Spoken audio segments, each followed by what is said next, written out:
मो दल गोटे हूँ नेशनल पार्टी विराट बड़ दल इठी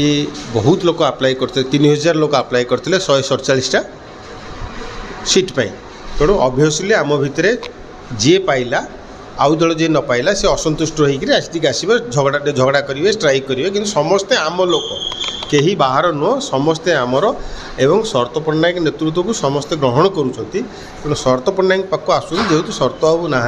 एरिया से बर्तमान प्रचार व्यस्त अच्छा आम मैंने अच्छु मुझे पीसीसी जड़े भाइस प्रेसिडेंट